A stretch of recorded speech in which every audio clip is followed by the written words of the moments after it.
For those of us who came to San Francisco or remember San Francisco during the 1980s, it was not a city of joy, certainly not in the LGBT community. AIDS was a heavy cloud over many communities. Our guest tonight, author Trebor Healey, has written a very moving book called A Horse Named Sorrow about those times and a journey away. Trebor, welcome.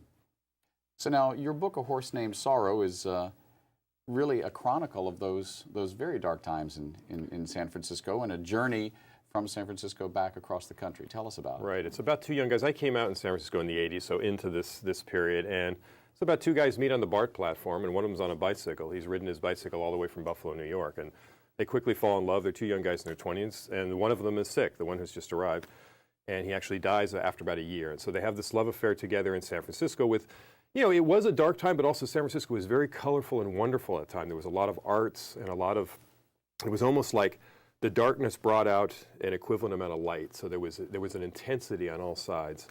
So it's trying to capture that San Francisco. And then when the one guy passes away, his last request is, you got to take me back the way I came. And the younger one doesn't really know what that means, but he decides to get on the bike and take Jimmy's ashes and head back across the country. And he's sort of a very naive kind of guy, so he gets into all sorts of misadventures on the road and on his way back to... So it becomes sort of partially a road novel and partially about San Francisco at that time. Right. Yeah. Now, how much of you is in A Horse Named Sorrow? You know, I did ride a bicycle across the country long ago, so that I always thought this is a great sort of vehicle, if you will. Is that for how a you? story. I mean, you were born in San Francisco, so at what point in your life did you do this? It was after college. I was in my first job out of college, which I hated, and so I ran into somebody who said, "Let's ride our bikes across the country." So yeah, quit our jobs and ride our bike across the country. So this was, you know, 86, 87, something like that.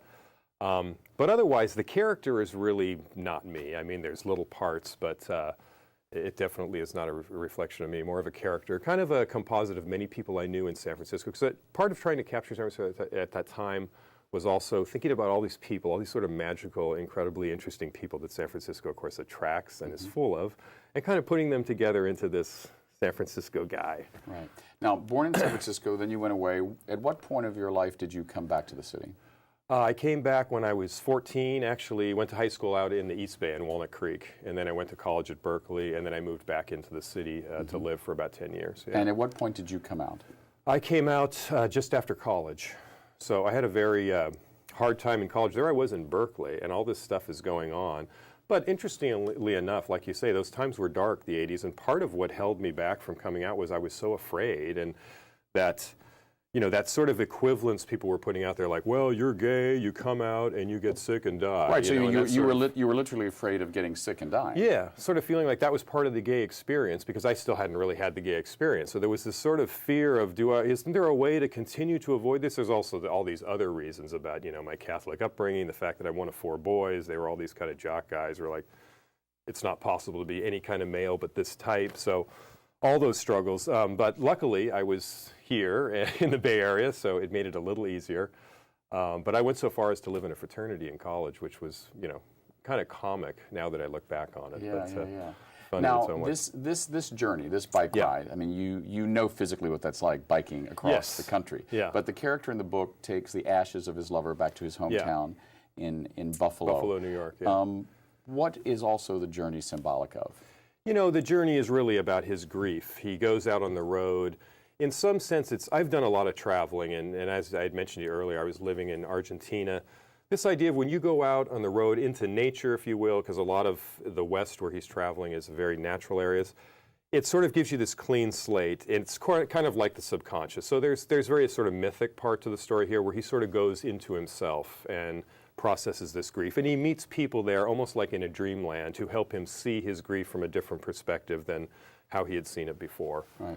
I remember listening to Armistead Maupin once talk about the impact that AIDS had on the gay community, specifically in San Francisco. And he said before AIDS, he always used to think, wouldn't it be incredible if every gay person turned purple for a moment or for a day, we'd all know whom our gay neighbors were. Well, AIDS literally turned people purple. Yeah, yeah. And suddenly, it was, I'm coming out as a gay man, and oh, by the way, I have AIDS. I mean, I have often thought that the 1980s in San Francisco was, yes, as you say, dark, but was really a point in which the gay community achieved some political Yes. impact that it wouldn't have had without AIDS, Yeah. sadly. Absolutely, and in the book, the two boys get involved in ACT UP and Queer Nation, and it was this awakening of people too, like, hey, you know, we're together, and also I think, like in the movie, We Were Here, that idea of like this incredible culture was built up around supporting people who were ill, which is one reason the lover Jimmy has arrived from Buffalo. He actually came to San Francisco to die because it was a better place where there was more support to do that. So. It's sort of a testament to also how wonderful San Francisco is, how it rallied. But yeah, also like you say, it brought people together, and it gave people a political sophistication, I think, that's a little bit less now because there isn't that emergency kind of, or urgency. How does that make you feel? I mean, you said this book took you 15 years to Yeah. write. Are the subjects you write about now imbued with as much of a sense of, to use your word, urgency? Yeah, probably not. Not that there's any less urgency in the world, but I think it's not quite as much in my face. And I like people to be in situations that are difficult. They have to find their way out of, and I think in fiction that's always interesting. So in the other book I have out at the same time, Fawn, it's about a boy turning into a fawn in East LA, and there's an urgency to that because he's a 14-year-old kid who's suddenly growing horns and his feet are turning into hooves. It's a lot more humorous, you know. Right. It's not as heavy or poignant, but I think that's always interesting to examine people's character in a situation where they're really being challenged. So now let's talk a little bit about the other book called Fawn. Yeah. And when I saw the title and was reading through the book, it made me think of that character in the C.S. Lewis tales of Narnia, The Lion, the Witch, and the Wardrobe, and the first character that the little girl Lucy meets is a fawn. Yeah. Was that your inspiration, or that some other reason? That was not, but I did do a lot of research because there aren't that many fawns. When you look around, there's one in The Wind and the Willows where it's actually Pan. There's the fawn there. There's a couple other.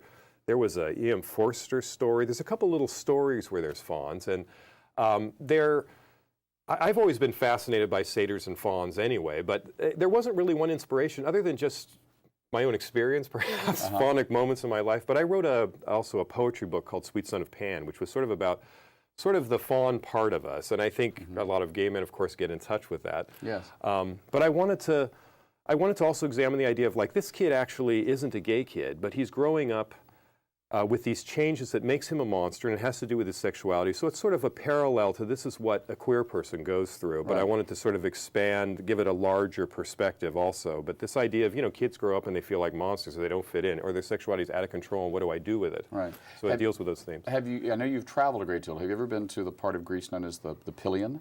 I have not. You'll have to as a fawn lover. That's where the I satyrs, need to go back to Greece. Yeah, absolutely. Yeah, the fawns and the satyrs of mythology are from the Pilion, an incredible place. Because I'm writing a prequel and a sequel, and I feel like this is going to all drive me back to Greece. Well, I think, the Pilion is where you need to go. Okay, I'm going to note that. How much of a fawn did you feel like growing up Catholic and a Catholic school, and as you say? Yeah, I don't think I was much of a fawn back in those days, but I think as soon as I came out, I really discovered my fawnness and embraced it. What do you mean by that? I think it was that. Because part of this also is this, it's almost like the greening of your sexuality, this total acceptance of the wonder of your sexuality and how it can really be a healing thing. And it's a very organic thing that you have to sort of trust because it kind of has its own way of proceeding. And you might say, I don't want that to go, which is part of like being queer. So to me, it became this great celebration of sexuality. And I think within that celebration is also this sort of process where you start to realize that this is a good, healthy, healing thing. And if we kind of promoted that idea more than, this is the scary thing that you got to try to keep under control, which I think, you know, kind of adds to the negative view a lot of people have with the whole Judeo-Christian tradition. In our last few moments, talk about being brought up Catholic. I mean, are you still in touch with your family? How do they feel about this very out gay author? Yeah, you know, I'm one of 4 sons, and none of the sons are really very religious. So that's helped me because my parents have seen, the next generation is not like we were. And my parents went to Catholic schools, and they go to church every Sunday. I don't really see the contradiction because I also did a book called Queer and Catholic about people's experience growing up queer and Catholic. And the idea is, I felt like my Catholicism was sort of a pagan experience anyway. You know, the saints are like the gods, and I was really a Marian heretic. I sort of thought, it's Mother Earth. So I think it's very easy to misinterpret Catholicism and to kind of experience it in a pagan way. So becoming a fawn is sort of right in the tradition as I experienced it, which is probably terribly, Right. blasphemous or, Right, so we have a good Catholic boy taking a faunist, Yes. pagan view of Catholicism. Yes, and I think you'll find a lot of fawns are ex-Catholics, yeah. I think it's very possible. We've been speaking with author Trebor Healey and his fictional account of San Francisco during the AIDS-plagued 80s. Next up, our conversation with Dana Van Gorder, talking about the important work of Project Inform, very much a product of those times. We'll be right back.